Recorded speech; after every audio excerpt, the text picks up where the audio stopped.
Bien, la presentación mía ahora vamos a tener que prestar un poquito de atención. El título es Visión del hombre en los distintos enfoques de la educación sexual.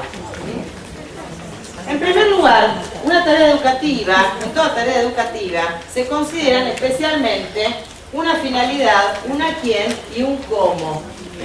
Una finalidad es decir, ¿para qué yo educo? Es decir, que viene a decir, ¿para qué? O sea, ¿cuál es el fin? ¿Cuál es el objetivo que yo tengo en esta tarea de educar, de sacar del otro, de ver de qué manera yo potencio o actualizo, perdón, de la potencia al acto, aquellas capacidades que el otro tiene? Una quién, es decir, a quién voy a educar, y un cómo hacerlo. La finalidad.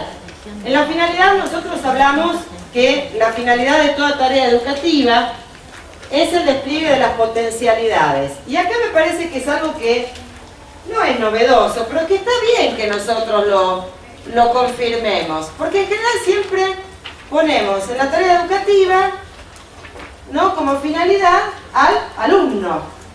O sea, el centro, el eje, es el alumno. Pero la finalidad también es la nuestra.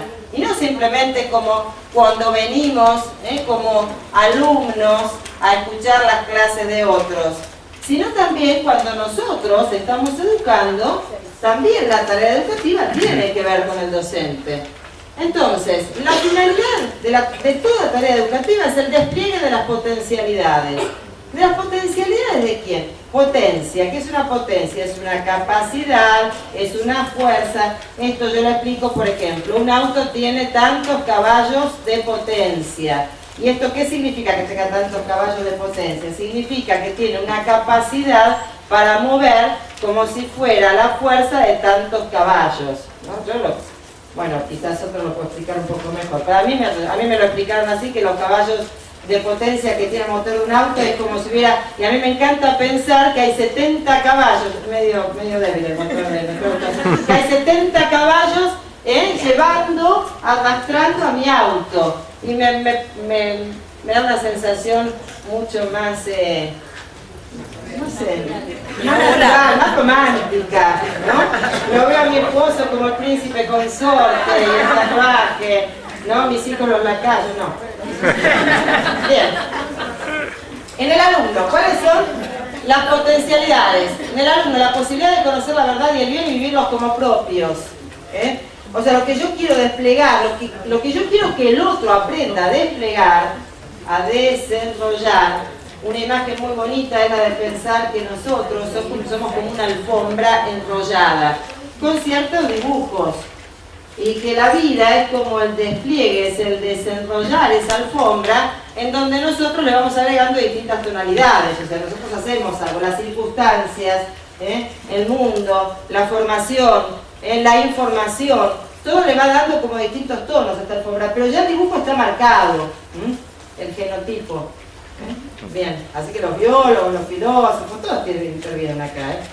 Entonces, que el alumno pueda desplegar la capacidad de conocer la verdad y el bien, y además vivirlos. O sea, no simplemente de que sepa lo que es la definición de historia, o qué pasó el 25 de mayo, sino que, por ejemplo, sepa que la historia, ¿qué es? ¿Es saber una cantidad de fechas? No, la historia es estudiar el acontecer de la libertad del hombre. Por eso la historia es fascinante. ¿Por qué fascina la historia? Porque yo descubro qué fue lo que llevó a San Martín a querer cruzar los Andes, por ejemplo.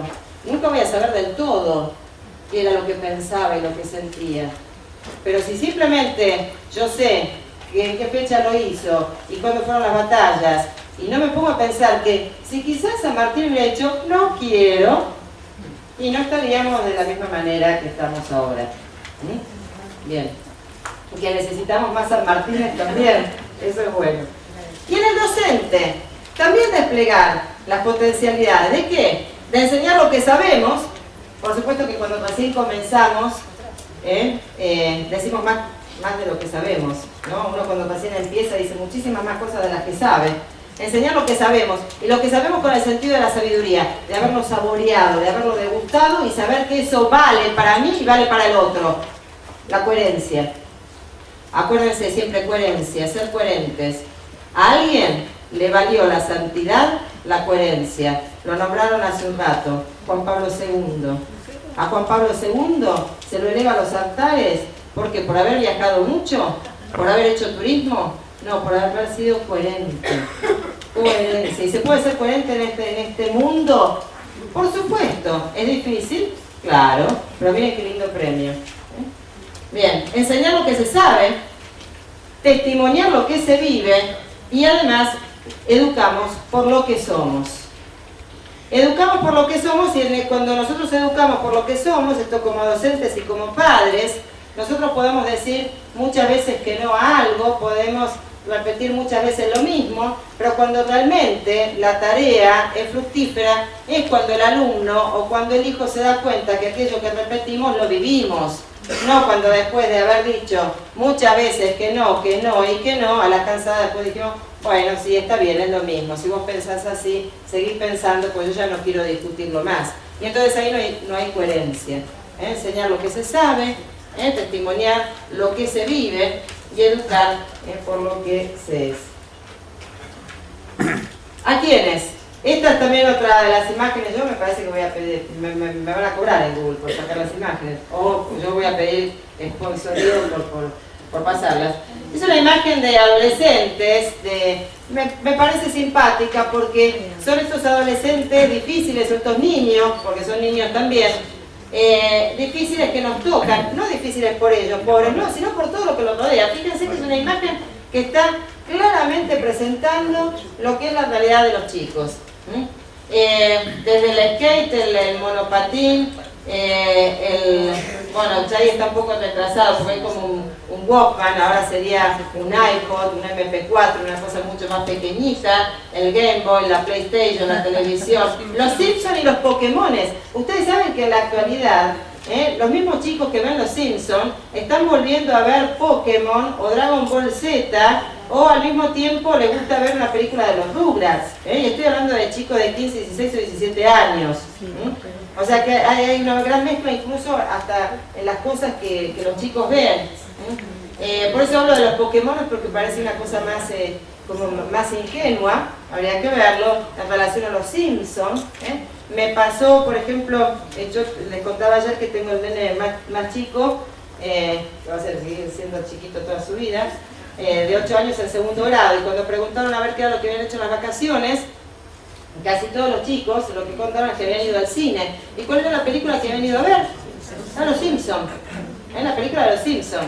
Entonces la maestra dijo que ella había ido a ver Ratatouille, ¿no? Y entonces la gran mayoría de los chicos no había ido a ver Ratatouille, habían ido a ver los Simpsons. No está mal que vayan a ver los Simpsons, pero ahí está lo que hablábamos antes, ¿no? El acompañamiento. Estoy hablando de chicos de segundo grado, 7 años, 8 años, porque el mío es el más grande de todos, el que ya cumplió los 8 en segundo. El acompañamiento. Porque es un humor que no es para pequeñitos, sino que es un humor más para adultos. A uno le divierte mucho. A mí me parece que realmente para hacer un buen discernimiento de una realidad realmente clara. Bueno, estos son la pizza, los caramelos, los tazos, miren, los celulares. Es una realidad tremenda esta de lo que hablábamos ayer de los celulares. Les cuento un caso, ¿no? Por ejemplo, hace 2 años, en un almuerzo en el colegio, la hora que los chicos tenían el tiempo de descanso hasta empezar las horas de clase por la tarde, estaban los chicos jugando al ping-pong ahí en el patio del colegio, entonces mete gol y de pronto empieza a sonar una mochila, ¿no? Suena una mochila, entonces uno de los chiquitos corre y busca y abre la mochila y saca un celular, pero no era ese el que sonaba, la mochila seguía sonando. Saca otro celular, la mochila sigue sonando. Me parece un cuento de primero, segundo y tercer acto. Bueno. Sigue sonando la mochila. ¿De la misma mochila? De la misma mochila, sí, el mismo chico de la misma mochila. Saca el tercer celular y ese lo atiende. Hola, sí, sí, ya comí. Bueno, sí, yo también, chao. Bueno, yo justo estaba ahí porque estaba dando vueltas en esa hora del almuerzo. Y entonces le pregunté, le digo, ¿los 3 celulares son tuyos? Sí. ¿Y quién te llamó? Mi mamá. Bueno, a esa hora lo tenía prendido, no debería tenerlo prendido el celular, pero la verdad el almuerzo lo podía tener prendido. Mi mamá, ¿y los otros dos? No, el otro es de mi papá. Y el otro es para que yo me comunique con mis amigos. Tenía 3 celulares. Uno para que se comunicara con el papá, el otro con la mamá, y el otro era para que hablara con los amigos. O sea, ¿quién tiene la culpa? Y los papás, la gran competencia. Yo no sé ahora en qué modelo de celular andará, pero seguramente que deben estar de tercera generación compitiendo uno con el otro a ver cuál le da el mejor celular. Frente a la ausencia, la presencia tecnológica quizás es más concluyente. ¿A quiénes? ¿A quiénes? ¿A quiénes estos decimos nosotros? Esta es una frase que yo le robé a Selmira, el público cautivo, nuestros alumnos, nuestros chicos son el público cautivo. Esta es una imagen de tulipán, no sé con qué nos sorprenderán esta primavera. Esto es de la primavera pasada. Una semana antes del 21 de septiembre se empapeló Buenos Aires con estas gráficas. Para la última clase, después del examen final, vamos a ver unas cuantas gráficas y unas cuantas publicidades. Eso lo prometemos ya para una distensión después de que ustedes hayan hecho todo el escrito. Miren el subte nomás, ya como unas cuantas. Sí, por supuesto. Y esto era Buenos Aires. Una semana antes se empapela Buenos Aires, después del 21 de septiembre ya dejamos de lado todo, se sacan. Y esto era lo que era una de las 3 gráficas de tulipán. Llegó la primavera. Los conejitos, ¿no?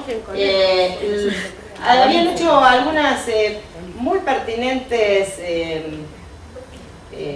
como habían dado unas cuantas opiniones algunos alumnos acerca de esto, en donde decían, bueno, son animales vestidos de personas. Yo pensaba que habían puesto los conejitos no solo por la ternura, sino porque una coneja debería usar preservativo, ¿no? Si no quiere quedar embarazada, preñada sería, ¿no? Bien. Pero los conejitos es algo muy tierno. Bueno, esto era una de las... ¿A quiénes? Parece ser, no son simplemente esos chicos que están como atosigados por cantidad de elementos y de estímulos externos, sino también a estos pobres que parece ser que son nuestros conejitos de India. Entonces, si nosotros tenemos esa interpretación, por ejemplo, podríamos decir que nosotros vamos a hablar en ese a quién, ¿se acuerdan? Porque estábamos la finalidad, el a quién y el cómo, ¿no? El a quién. El a quién sería, entonces, a un hombre. Creo que ya Selmira lo habló, en todo proyecto educativo, lo habló Gabriela también. Tenemos que tener en cuenta una concepción de hombre, es decir, de acuerdo al tipo de hombre que yo considere que tengo enfrente y al cual yo quiero ayudar a que despliegue ciertas capacidades. Y bueno, ese va a ser el proyecto que yo vaya a enmarcar para mi institución y para determinado tipo de enseñanza-aprendizaje. Yo podría decir que como 2 grandes interpretaciones antropológicas, yo podría entender que el hombre es, dentro de 2 y una tercera, primero, como resultado de procesos biológicos, físicos y o químicos. Esto era lo que nos hablaba Josefina Videla también, en donde estos procesos pueden estar perfectamente sincronizados, están perfectamente armonizados. Cualquiera de nosotros se maravilla por la coordenada hormonal que existe en todo nuestro cuerpo. Pero bueno, el hombre no es más que esto, no es más que materia evolucionada. Procesos fantásticos, muy armónicos, como decíamos recién, muy especializados, pero el hombre no es más que materia. O sea, estos procesos biológicos, físicos o químicos son nada más que el resultado de un hombre que es materia. El hombre es materia evolucionada, materia que ha alcanzado un grado de desarrollo especial. O podríamos decir también que el hombre es el resultado de procesos de adaptación a las normas subjetivas o sociales. Es decir, ¿qué es el hombre? Construimos la naturaleza humana de acuerdo a cómo cada sociedad o cada momento histórico quiere considerar al hombre.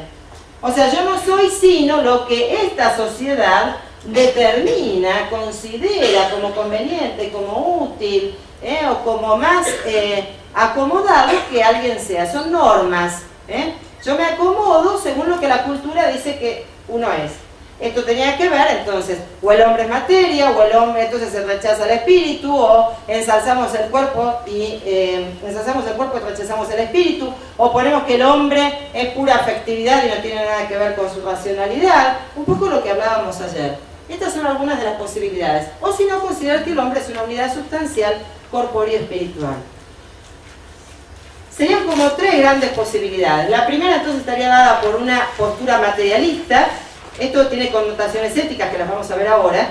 O una postura materialista, todo es materia, y por lo tanto todo lo que provee, si el hombre es materia, se va a satisfacer ¿con qué? Con todo aquello que satisfaga lo material. O somos algo que proviene de la cultura, y esta cultura está pensada desde la razón. Esto corresponde a un racionalismo, una postura racionalista. Yo me atrevo a decirles todas estas cosas porque todo esto lo tienen escrito. En esos textos que yo les presenté, todo esto está explicado. ¿Sí? Y después también cualquier inquietud que tengan, vía mail, lo podemos ir viendo. Pero lo tienen todo explicado, qué es el racionalismo, está muy claro, qué es todo esto. ¿Cómo lo hacemos? El cómo. Ya fuimos. La finalidad de la tarea educativa, ¿a quién? O los conejos, que sería la pura materia, o los conejos, entendidos como los seres humanos no somos más que conejitos, o como individuos que se tienen que acomodar a que ahora, para que un adolescente tenga una vida plena y feliz, debe tener actividad sexual, y eso sería cultural, porque no me digan que en este momento no se estimula realmente la actividad, la iniciación sexual precoz de los chicos, salvo que quieran ser medio varones o medias mujeres, tienen que tener actividad sexual. ¿Cómo hacerlo? Esto lo nombro nada más porque ya lo vimos. ¿Cómo? A partir de estilos educativos acordes y diarios, proyecto educativo institucional, que se involucra a toda la comunidad educativa, padres, directivos, docentes y alumnos, marcando cuáles son las metas y expectativas de logro y con metodologías objetivas y oportunas. Esto ya lo vimos, pero fíjense cómo lo tenemos que hacer a través de estos medios. Les presento una posible metodología. Podría ser una metodología, o sea, un cómo. Y ahora, niños, siguiendo con el nuevo programa de educación sexual en las escuelas, acá con el señor director les enseñaremos cómo lo hacen los pajaritos. Es una posibilidad. No creo que les convenza demasiado. Le hacemos honor a Fontana Rosa. Es una posibilidad. A uno le choca esto. ¿Le choca por qué? Porque no somos pajaritos, no somos animales. Pero bueno, es nada más que para traer un poco de gracia. Pero esto es lo que se ve. Yo no sé si a ustedes les ha llegado el monitor educativo, que es la revista del Ministerio de Educación, Ciencia y Tecnología. Allí lo que se muestra es en la última hoja, hay también una historieta en donde hay un chiquito que se pone todo colorado frente a la pregunta de la maestra. Así que, Pablito, vos dibujaste esto en el pizarrón. Y lo que se había dibujado, lo que estaba dibujado era en los órganos genitales masculinos un pene erecto con los testículos, ¿no?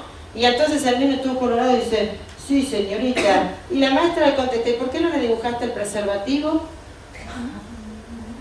Yo hice la experiencia de mostrarles esa gráfica a alumnos de quinto año del colegio secundario, pero les mostré de dónde era el chiste Entonces les lo muestro y entonces les digo, bueno, a ver, ¿de dónde es? Y entonces uno dijo, de la revista Viva, de Clarín. No, de La Nación. No, La Nación no te va a publicar una cosa así. Y entonces una de las chicas dice, no, puede ser que sea de Cosmopolitan. Digo, bárbaro. Y entonces otro de los varones dice, no, eso debe ser de hombre. ¿No? Bueno.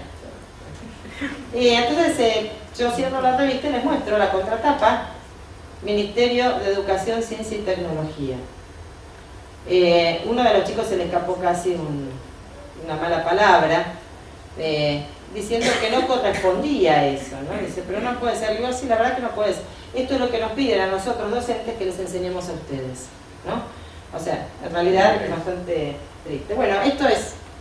Y otra podría ser esto también de Google lo pueden sacar, podría ser otra metodología de educación sexual.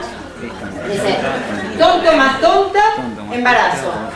Listo más tonta, aventura. Tonto más lista, boda.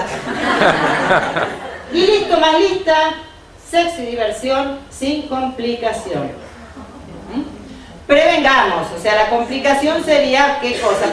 ¿Cuáles son los elementos de prevención? Ahora vamos a ver, pero ETS, enfermedad de transmisión sexual, SIDA o embarazo. Bien. Sin embargo, lo traemos a don Martín Fierro. Sin embargo, cuando de enseñar se trata, ¿y qué dice? Hay hombres que de su esencia tienen la cabeza llena, hay sabios de todas nenas, mas digo sin ser muy ducho, es mejor que aprender mucho el aprender cosas buenas.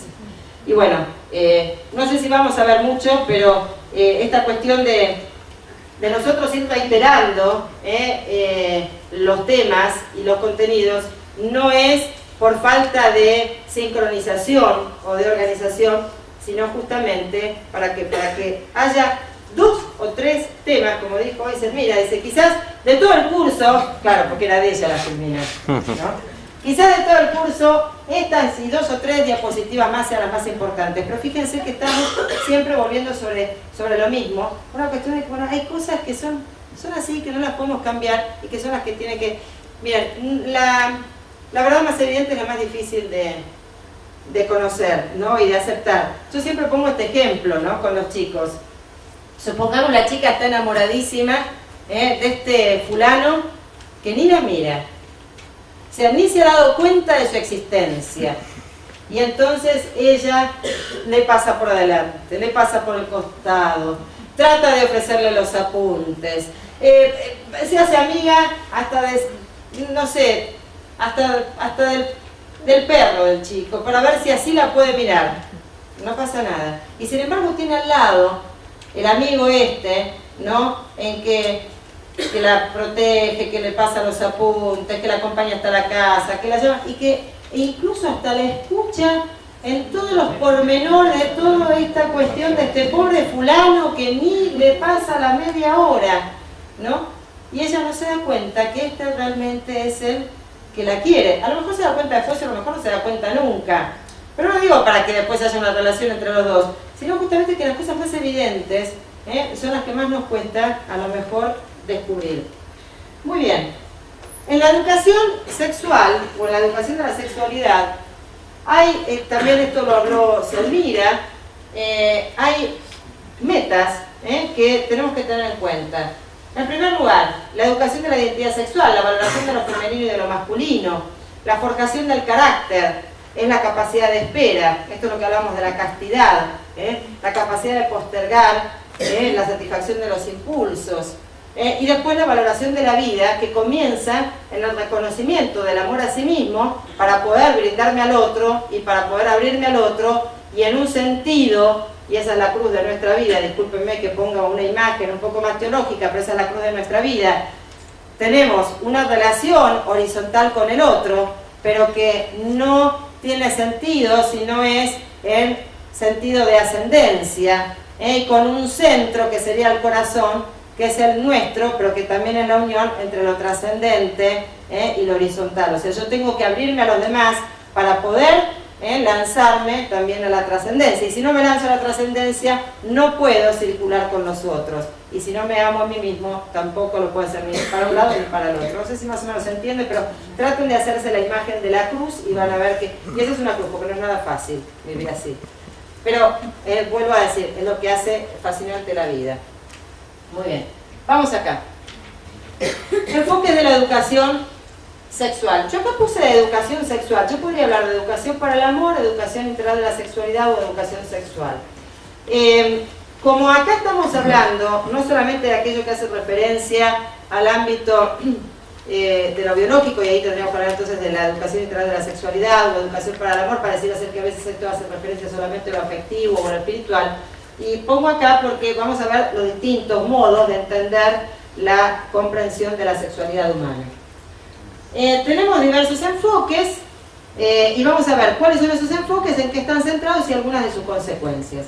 Tenemos un primer enfoque que es el biológico higienista. Este correspondería a una concepción materialista del hombre. O sea, el hombre como resultado de procesos físicos, biológicos o químicos, lo que veíamos al principio, pero nada más que materia. Entonces, este tipo de enfoque está centrado especialmente en una descripción o en una información de la anatomía, de la fisiología, es decir, de las funciones del ser humano, y por supuesto va a atender especialmente a ¿qué? A no perjudicar esta materia, o sea, este cuerpo. Entonces está centrado en la prevención de enfermedades de transmisión sexual, de SIDA y del embarazo no deseado. ¿Se entiende? El segundo enfoque, que también corresponde al materialismo, es el enfoque hedonista. Hedoné significa placer. Hedoné significa placer. Entonces es un enfoque que lo que busca es la satisfacción más o menos inmediata de los impulsos y de los deseos. El sexo se identifica con el placer, que es la sexualidad, es poder alcanzar la mayor satisfacción de placer y de gozo en relación al otro o a uno mismo, porque acá también lo que vamos a tener en cuenta es que si en realidad el placer en la sexualidad lo encuentro individualmente, vale.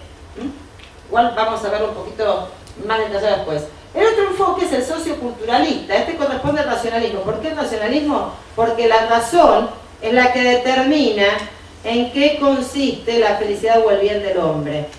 ¿Sí?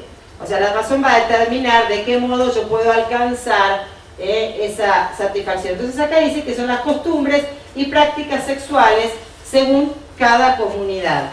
El otro enfoque es el moralista. Está centrado en el deber ser, también en la razón. Acá se imponen las normas. Esto es lo del por qué sí y el por qué no. ¿Por qué no se debe hacer esto? ¿Por qué no? ¿Y por qué tengo que hacer esto? Porque yo lo digo, ¿no? Bueno, y eso no convence a nadie. Hasta que uno no descubre el bien, por más que yo instigue a que alguien haga algo, o sea, si a ustedes los mandaron a hacer este curso y no están convencidos de hacerlo, pero bueno, lo tienen que hacer, ¿por qué? Porque me mandó el directivo o porque me mandó el párroco, ¿no? Y bueno, pero si yo no estoy convencido, por más que, y por el deber, no vamos a lograr nada realmente fructífero. Y el último es enfoque personalista, es el del realismo, el que ve la realidad tal cual es, en donde la sexualidad se toma como un elemento básico del despliegue de la persona, que es un poco lo que hemos estado hablando en estos dos encuentros. El primer enfoque, el biológico higienista. Ahora vamos a entender un poquito más con todo esto. Los temas, anatomía, fisiología, desarrollo y respuesta sexual. Este es en general lo que más se estila y esto es lo que se ha venido haciendo quizás de un modo más común o más acostumbrado, ¿no? O sea, ¿a quién le corresponde la educación sexual? Al profesor de biología. ¿Sí? En donde, una vez que explica lo que es el aparato reproductor masculino y femenino, ya ha cumplido con lo que corresponde a la educación de la sexualidad. Se da información sobre relaciones sexuales, anticoncepción, aborto, sexo seguro, ETS y SIDA. Esto pasa muchas veces, si uno hace un buzón de preguntas y de acuerdo a las edades van a cambiar, pero por ejemplo, chicos a partir del tercer año ya quieren saber sobre las relaciones sexuales y cómo cuidarse de las relaciones sexuales. La otra vez me pasó que en un colegio me decían, dice, bueno, acá vamos a implementar unos talleres, los chicos quieren saber cómo cuidarse en las relaciones sexuales, así que por favor, hablarles de anticoncepción. Digo que el primer día, y sí, porque ya están, era antes de las vacaciones de invierno, ya están por llegar las vacaciones, y bueno, prevengamos un poco. No, de ninguna manera. Digo, porque entonces estamos justamente incentivando o promoviendo una conducta que queremos evitar. Déjame que les hable de lo que es la sexualidad y que después ellos libremente decidan si quieren o no quieren seguir un camino que respete o no respete su sexualidad, pero yo no les puedo decir, bueno, prevengamos. Bien. Y esto es desmitificar, o sea, la cuestión está en desmitificar prejuicios que impidan el ejercicio pleno de la sexualidad, por ejemplo, la masturbación, La masturbación. Ya en la cartilla del gobierno de la Ciudad de Buenos Aires no se habla de masturbación, se habla de autoexploración o automanipulación. Y esto es muy interesante, porque hay que hacer, porque, por ejemplo, en el nivel inicial, cuando la maestra descubre que el chico se automanipula, ¿no? O sea que está realizando prácticas de autoexploración o automanipulación, lo importante es que ese es el momento, miren que hay que buscar las oportunidades para hablar de educación de la sexualidad, es el momento para que la maestra allí distinga de cuáles son las conductas que corresponden, que sean públicas o privadas. Entonces, la maestra lo que ha de aconsejar es que, bueno, hay ciertas cosas que se deben hacer en privado, no en público. Y además también hace referencia a alguna cuestión de higiene, ¿no? O sea, claro, que se haga higiénicamente. Me imagino que tendrán que lavarse las manos antes y después. No lo ponen claro, pero es cuestión de lo público, lo privado y lo higiénico. O sea, en realidad no es la cuestión de que, bueno, hay conductas públicas o privadas. Hay que orientar, por alguna razón esto está pasando, hay que orientarlo. Muchas veces es normal, lo autoexploratorio. Yo no me voy a meter en esto porque después lo van a ver también cuando hablen del nivel inicial y todo, pero evidentemente ahora, además, porque es una buena manera, dicen en las cartillas también, que el individuo comience a ver, empiece a conocer de qué manera puede alcanzar un mayor goce sexual. Entonces, si yo lo hago conmigo mismo, después le puedo decir al otro, mira, a mí solo me resulta de esta manera. Así que bueno, a ver, probar a ver si es lo mismo. Es bastante duro. Discúlpenme que es poco académico esto, ¿no? Decirlo, pero hay que verlo que en realidad lo que nos están promoviendo es una cuestión como esta. Las relaciones sexuales fuera del matrimonio es bastante común. Yo no voy a entrar en detalles. La homosexualidad. O sea, ¿cómo es esto de que es lo mismo ser varón, ser mujer, o ser intersexual, o ser bisexual, o ser intragénero, o ser intergénero, etcétera, etcétera, etcétera? Estos son prejuicios, son prejuicios, no perjuicios, son prejuicios, ¿no? Hay que tener la mente abierta. Bien. Las consecuencias. Cuidado, me pongo acá. De la vida por nacer y de las enfermedades de transmisión sexual. Se iguala, es lo mismo, es lo mismo. Si yo tengo cuidarte es quererte, ¿no? Cuidarla volvió otra vez, el caballito de batalla de cuidarte es quererte. ¿Qué significa? ¿Cuidarme de qué? Cuidarme de una enfermedad de transmisión sexual y cuidarme de qué, de un embarazo. Por lo tanto, es lo mismo contagiarme, una enfermedad venérea que quedar embarazada. Es exactamente igual. O sea, cuando yo digo cuidado de algo que te pueda lesionar, de algo que te pueda dañar. Y si yo estoy diciendo cuidado de quedar embarazada, y un embarazo es un daño. Y si es un daño hay que eliminarlo. Y si ya quedé embarazada, y bueno, entonces, frente a la salud psíquica, social, de la mujer, probablemente el aborto sea la solución. Esto es lo que plantean, no es lo que nosotros promovemos, pero es justamente lo que se dice acá. En este enfoque se pone en el mismo nivel la enfermedad de transmisión sexual con el embarazo. ¿Esto lo ven? Esto es una de las cosas claves y gravísimas de esta situación. La sexualidad es igual a la genitalidad. Y todo contenido científico, y esto es interesante, por eso es que lo tiene que dar el biólogo, todo contenido científico es y debe ser neutro. No tiene que atender a las dimensiones psicológicas, culturales, espirituales o éticas. Fíjense que yo explique lo que es el aparato reproductor masculino y femenino, y qué problema de cuestión moral. No hay ninguna cuestión moral, ni espiritual, ni psicológica, ni ética, y ahí me quedo. No explico nada más. Y ahí me quedo. Todo contenido científico debe ser neutro. Esto es lo que dice este enfoque. El segundo enfoque es el de enfoque hedonista. La felicidad humana, es igual al placer sensual. ¿Por qué puse sensual y no sexual? Esto es importante. Placer sensual, es decir, de todo aquello que se siente. Si lo siento y es agradable, es bueno. Si lo siento y es desagradable, es malo. Hay que sentir. Yo lo siento y entonces lo hago. Ay, no lo siento. No, yo no lo siento. Pero ¿no te parece pedirle perdón? Ir a hablar. No, porque no lo siento. ¿Lo siento o no lo siento? Primero era la cuestión de una cuestión de opinión, o sea, yo opino, creo, veo, ahora si lo siento o no lo siento. Y como la sensación es plenamente subjetiva, cada uno puede relativizar el modo de encarar una cuestión. Entonces, la felicidad humana es aquello que me genere sensaciones y que sean sensaciones agradables. ¿Y esto va a depender de qué? Mayor felicidad a mayor calidad y cantidad de sensaciones. Cuanto más me haga sentir algo, mejor es, o sea, me haga sentir bien. Entonces, por ejemplo, el tema de los orgasmos es llamativo, como por ejemplo, las chicas preguntan por los orgasmos y cómo se puede sentir un orgasmo, y esto lo preguntan ya a partir de los 13 años, No es en las chicas más grandes de 16, 17. A partir de los 13 años, cuando ya empiezan a tener un cierto conocimiento de lo que es una relación sexual y que es todo lo que se van imaginando alrededor, porque acá también está el imaginario colectivo de qué es lo que se muestra, porque imagínense, chicos que miran una película y que ven que una pareja lo hace 9 veces en la misma noche y van rebotando entre las paredes y gritan y se desmayan y qué sé yo, ellos quieren, y eso los hace felices y son fantásticos porque, y bueno, quieren algo por el estilo. Entonces, bueno, el tema del orgasmo, a ver si es así. Bueno, son típicas estas preguntas. ¿Hay que gritar? ¿No? Claro, pero lo ven porque es así. Si no les sale así, entonces disfuncionan.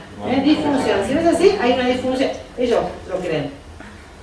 Y la cantidad de compañeros y compañeras sexuales. Y acá hay otra cosa. Ustedes han visto, ha salido los que reciban, si alguno ha visto en el diario, la novita del diario Clarín, hace un tiempo salieron las lesbiteens, las adolescentes lésbicas, los juegos lésbicos entre las chicas, para llamar la atención en un boliche, para llamar la atención a los varones, porque lo hacen con ese criterio, empiezan a hacer juegos sexuales entre ellas, se besan, se tocan, juegan entre ellas, ¿no? Y esto ya no es entre varón y mujer, sino entre mujeres. ¿Y por qué lo hacen? Y simplemente porque les gusta, porque les causa una sensación y porque es tremendo. Y esto en realidad, uno siempre dice, bueno, claro, acá me lo ponen en una revista para que nosotros, los adultos, nos demos cuenta de lo que está pasando y pongamos un freno. En realidad a mí me parece que estas cosas también lo que hacen es justamente mostrarlo, como si esto es algo que pasa y otros lo pueden hacer, y bueno, quizás es una salida alternativa. Hay otras cuantas razones más de por qué se van buscando alternativas diversas y quizás ya no satisface el encuentro del varón con la mujer y que ya ahora, porque claro, si en el encuentro del varón y mujer no es como me lo muestra la tele o la película, entonces trataré de buscar una sensación semejante quizás con el mismo sexo, porque quizás es más placentero. Bien. El tema de la tranza de los adolescentes, o sea, cómo cómo los adolescentes quizás generan un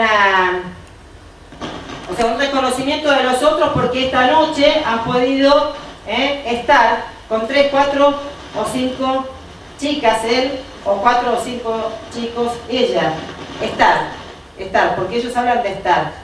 Estuvo con, o está con, es estar. En ese estar yo no sé si son novios, si en realidad fue un encuentro pasajero, pero esto es como ellos lo plantean, el estar.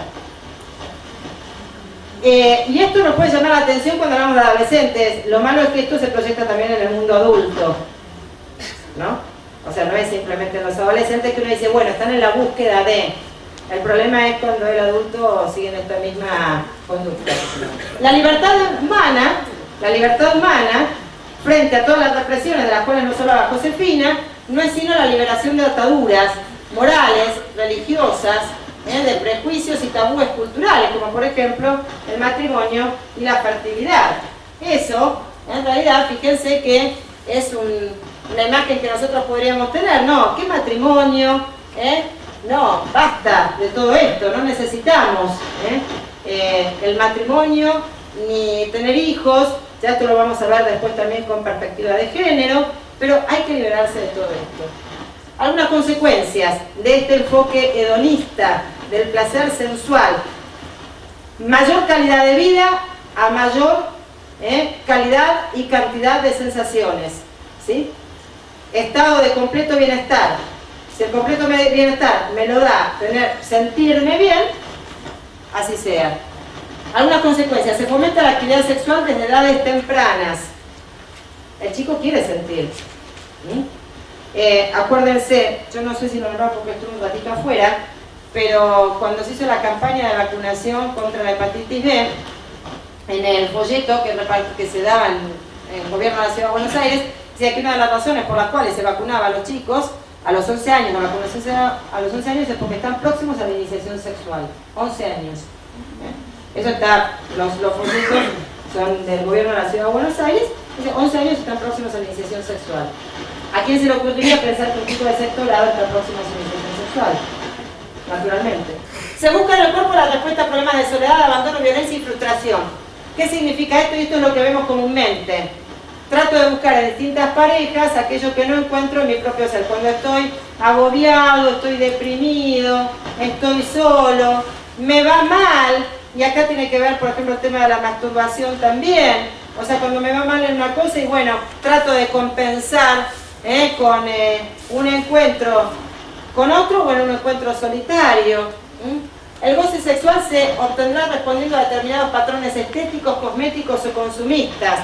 Si no tengo tal figura, no me van a aceptar. Y entonces, no soy una persona apetecible. Desórdenes en la alimentación, no solamente en las mujeres, también en los varones. Tienen que responder a un determinado patrón estético, a un determinado patrón cosmético. Lo que natura no da, cirugía lo presta o lo vende. O sea, y bueno, entonces las siliconas, el botox, pero como un imperativo, porque si no, no soy yo tengo que presentarme, tengo que mostrarme. Vieron como hablamos ayer de la máscara, pero una máscara que se convierte finalmente en la carta de presentación frente al mundo, y yo no salgo de detrás de esa máscara, porque lo importante es que yo sea una persona que me muestre, que a través de mi cuerpo se manifieste quién soy, no que me ponga una máscara y que yo me invente y que quiera con esto que los demás me acepten. O consumistas, esto es el tema de la moda, tal o cual marca, por ejemplo, de ropa, o el tener por el ser, soy por lo que tengo, y entonces me aceptan. La ausencia de conceptos de amor, de entrega, de matrimonio, de familia, de maternidad, de paternidad, estos eran los tabúes. ¿Qué es esto de estar enamorado? Esto era para las cuestiones de ideales, pero en la vida concreta, y bueno, cada uno se tiene que manejar con cuestiones que se puedan como cuantificar. El enfoque socioculturalista, el significado de la sexualidad se acomoda al sentido que se imponga histórico y socialmente. O sea, la sexualidad se acomoda al sentido histórico y social. ¿Qué significa? Que si en este momento, en la Argentina, tenemos tanta cantidad de adolescentes embarazadas, no habiendo deseado quedar embarazadas, se impone, ¿qué cosa? Despenalizar el aborto. ¿Por qué? Porque un aborto ilegal acarrea, estos son los argumentos que se plantean, acarrea la posibilidad de una muerte de la madre, o sea, de esta jovencita que quedó embarazada. En cambio, si el aborto es legal, el médico, este es uno de los argumentos más expandidos, si el médico sabe que lo que está haciendo es legal, o sea, está permitido por la ley, y bueno, seguramente que la chica no corre tanto peligro. Entonces, el significado de la sexualidad se acomoda en sentido histórico-social. Yo voy a decir una cosa medio dura. En mi época, hace unos 20 y pico de años, cuando yo estaba en el colegio secundario, si a alguna de mis compañeras del colegio secundario se le ocurría, cuando íbamos a bailar, en esa misma noche que íbamos a bailar, besarse con 3 o 4 chicos, se la caratulaba con un nombre muy claro. Decíamos que era una loca, ¿no? Digámoslo así. Pero podríamos hasta pensar, bueno, que era una chica muy fácil. El día de hoy, la chica que está una misma noche con 3, 4 o 5 chicos, que a veces se besan solamente y a veces es un poquito más o bastante más, es una chica con éxito. También está, no digo el 100%, ojo, pero lamentablemente en la urgencia de las definiciones muchas veces se cae en esto. Si una chica cobraba, o si una mujer cobra por un beso o por una caricia, se dice que se prostituye. Es moneda corriente que en muchos lugares a donde los chicos van a bailar, sea la fiesta del dólar, del billete o del peso, en donde cambiamos una moneda o 5 pesos según lo que el que compra pretende comprar. Esto es bastante común. La fiesta del dólar, la fiesta del billete, en donde los chicos intercambian un pseudo billete por un beso, o a veces también están llevando, ha llamado la atención en algunos colegios que había chicas que volvían a su casa con dinero, incluso habían llegado a juntar hasta 100, 120 pesos. Los padres no sabían de dónde venía la plata. Y bueno, a lo mejor cobran 2 o 3 pesos, o 4 o 5 por un beso, por alguna cosa. A esto le llamaríamos prostitución, antes. Ahora, bueno, es una moda. Es así, es divertido. La norma de lo natural se suplanta por la norma de la mayoría. ¿Quién impone? Y bueno, la mayoría lo hace. Tan mal no debe estar. ¿Por qué? Porque si la ley positiva o la ley de la mayoría permite una situación o la favorece o no la impide, esta es buena o no del todo mala.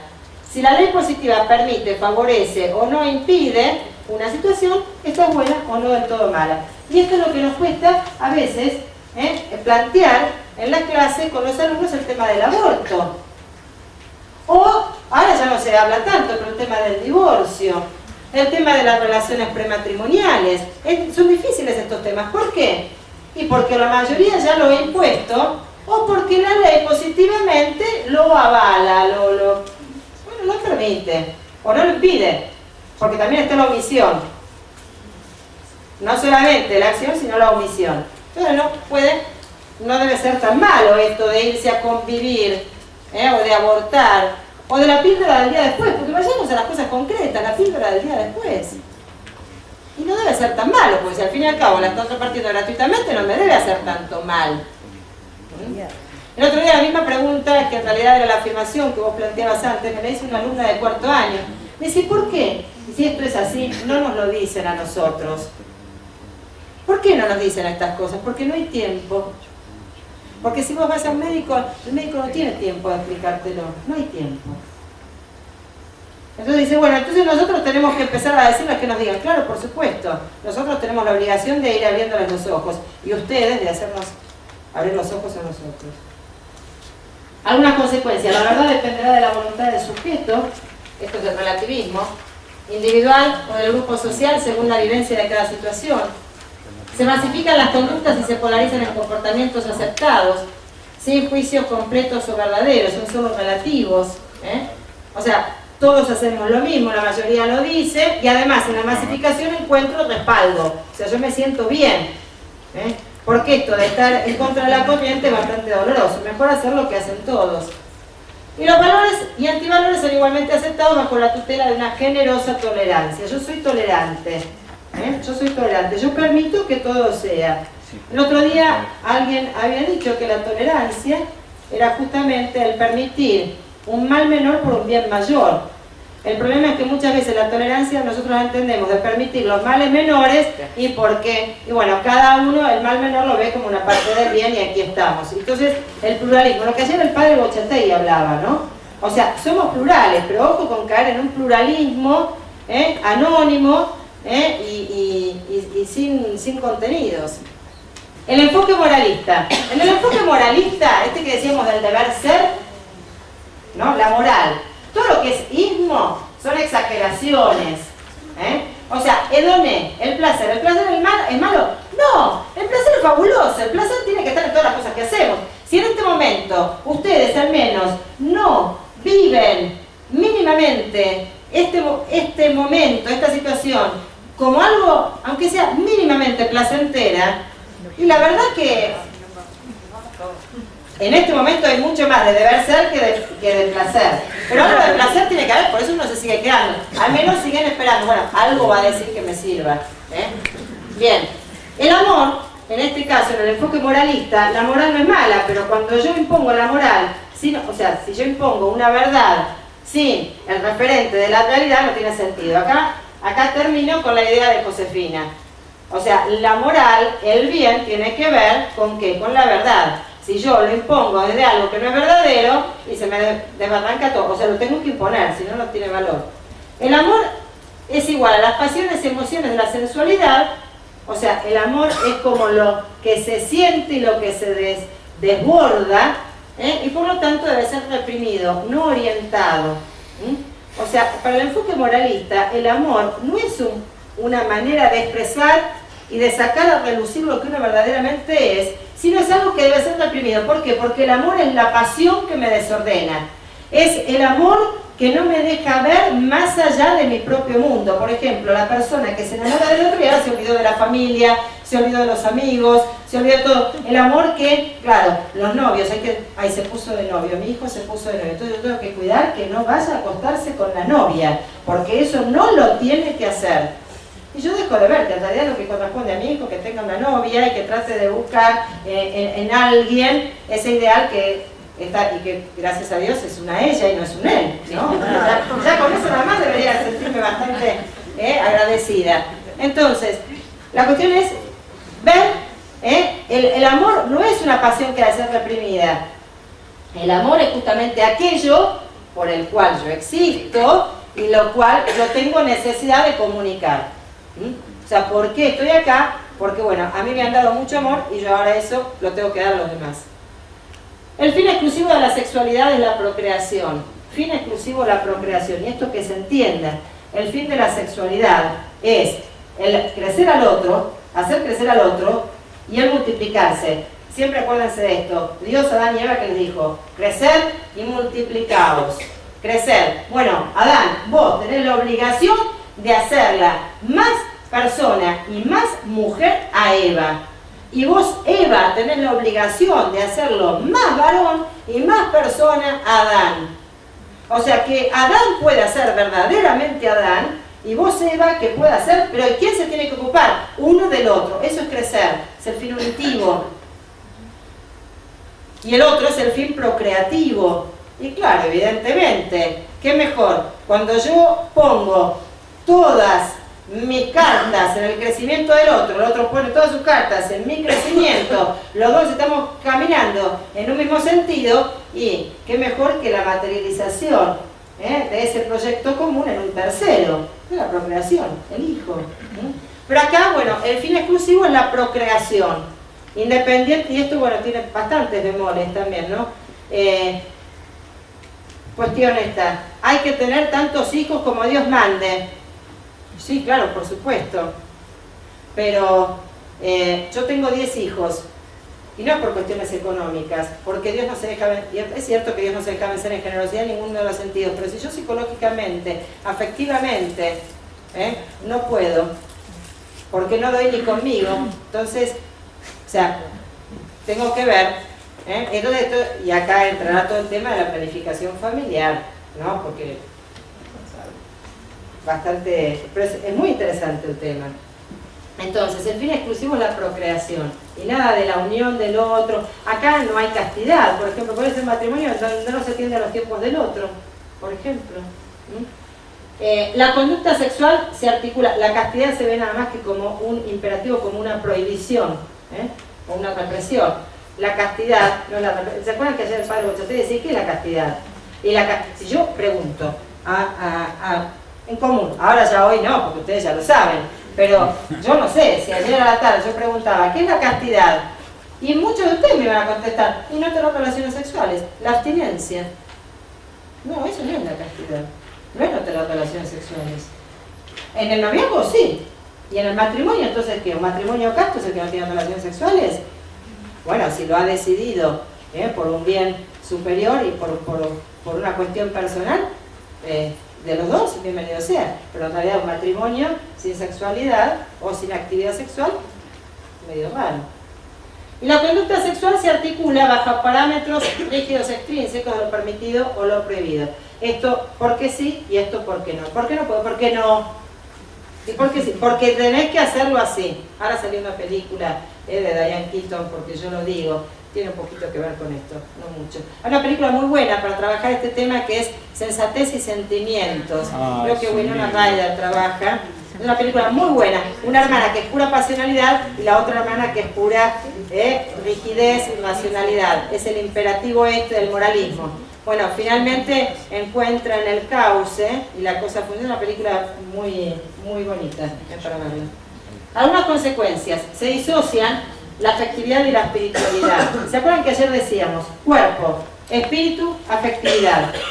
En el enfoque moralista, la afectividad se niega, se aparta. Hay racionalidad, quiere decir que todo lo que sea corpóreo es malo, siempre va a tener un sentido como pecaminoso, de estorbo, como de desencuentro. Y la espiritualidad es simplemente cómo impongo una conducta. Se niegan muchas de las realidades humanas, impidiendo la posibilidad de una verdadera salud sexual e integral. ¿Esto qué significa? Hay realidades humanas diversas. Hoy se ha hablado, hablar de la diferencia y hablar de la diversidad. Lo que hablaba hoy Selmira de la diversidad, dentro de ser varones y mujeres, hay diversas maneras de ser varones y de ser mujeres. Y esto hay que respetarlo. Si yo mantengo un parámetro obligatorio determinado de tal o cual manera, y realmente incluso hasta puedo lesionar a esa persona que no se comporta de acuerdo a lo que yo considero que debe ser. El varón rígido y la mujer, no sé, candorosa. Hay distintas maneras de hacerlo. Hay una cierta tendencia a hacer de tal o cual manera, pero tengo que tener en cuenta. Se fomenta la doble moral de lo público y lo privado en el mismo individuo. Y yo creo que esto es lo más claro. La doble moral. De lo público y de lo privado en el mismo individuo. Como a mí lo que me importa es responder a este imperativo de lo que debe ser. Yo públicamente me comporto de una manera. Nadie va a dudar de lo que yo digo que debe ser. Ahora, como yo no estoy convencido, porque como hoy me impuse un modo de obrar, y quizás ante ustedes queda bien que yo estoy en la Universidad Católica, estoy en un ámbito confesional, imagínense que yo les voy a plantear cosas que corresponden a una visión cristiana. Y yo a lo mejor supónganse que yo eso no lo creo así. Pero ante ustedes me voy a presentar con estas características y con estas notas. En mi vida privada, yo después de acá hago lo que quiero. Y hago todo lo contrario. Mientras ustedes no se dan cuenta, a mí me van a seguir considerando bien. El problema es cuando ustedes lo sepan. O el problema va a ser cuando yo me dé cuenta de esto y ahí me voy a quebrar. Entonces, frente a este quiebre, yo voy a tener que buscar otras alternativas. Y este es el desorden que se da en la sociedad. No sé si, y en el ser humano. No sé si lo van captando, que voy un poco rápido, pero la doble moral. Lo público, yo me acuerdo, ¿se acuerdan cuando fue lo de Clinton con la pasante? Si nadie se hubiese enterado del tema, no hubiese pasado nada. El problema fue cuando fue público. O sea, quizás ahora siguen pasando estas cosas, o quizás ya no. Pero el asunto fue que se hizo público. Y ahí fue el escándalo. Entonces, yo digo una cosa y hago otra. Lo moral se impone desde el voluntarismo del sujeto y no desde las razones de la naturaleza. Lo que yo hoy me impongo, mañana lo puedo eliminar. Y entonces ahí estamos bastante complicados. El último, el enfoque, ya estamos terminando, el enfoque personalista. El enfoque personalista dice que es educación de la inteligencia, de la voluntad, de la libertad en sintonía con la afectividad. ¿Se acuerdan que yo les decía, cómo es esto de educar la sexualidad y la afectividad? Educamos la sexualidad y cuando educamos la sexualidad estamos educando a la persona en su dimensión afectiva, psicológica, social, biológica, espiritual. Entonces, educamos la inteligencia para que vea, junto con la voluntad, para que siga lo que la inteligencia, para que quiera lo que la inteligencia le muestra. Pero nunca está por separados inteligencia y voluntad. Es una interrelación, es un interjuego de inteligencia y voluntad. Querer y no querer son actos de la voluntad. Si el sujeto, y además esto, con la afectividad, ¿se acuerdan que la afectividad tenía que ver con el modo en que las cosas me impactan y me conmueven? Y entonces yo respondo con el rechazo o con la aceptación. Y entonces, en este sentido, yo no voy a hacer algo si no veo que realmente tiene algo bueno, o sea, si no me resulta agradable. O sea, el primer modo que yo tengo de enfrentarme con el mundo es a través de la afectividad, no es a través de la inteligencia y de la voluntad, porque por eso tengo el cuerpo. Si el sujeto, el enfoque personalista es el que habla de la unidad sustancial corpórea y espiritual. El cuerpo es importantísimo, y para aquellos que, por ejemplo, sostengan que el cuerpo no es importante, o que la Iglesia o que el cristianismo ha considerado que el cuerpo no es valioso, pensemos en dos grandes cuestiones: encarnación y resurrección. Dios se hace hombre, se hace carne, y la felicidad del hombre estará en volver a reconstituirse con su cuerpo. O sea, el cuerpo es fundamental. Para el cristianismo no se entiende sin el cuerpo. Si el sujeto capta valores vitales, éticos, estéticos, se capacita para el discernimiento de situaciones reales y concretas de la vida. Esto es lo que hoy les planteaba también Selmira. Creo que lo dijiste hoy.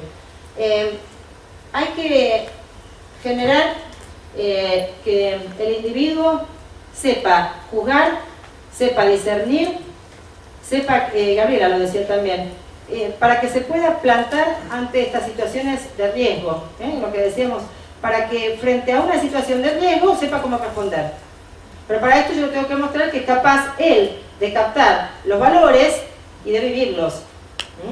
O sea, pero que los pueda discernir, que los pueda encontrar por sí mismo. Y en cuestiones concretas. Es formación del carácter y de la personalidad. Del carácter, lo que hablábamos de la castidad, de la personalidad, del autogobierno, del autodominio, del señorío sobre sí mismo, de la identidad sexual. Entonces, algunas consecuencias. Quien despliega la capacidad de ser libre, al ser dueño de sí mismo, cuanto mejor conozco, mejor elijo y más libre soy.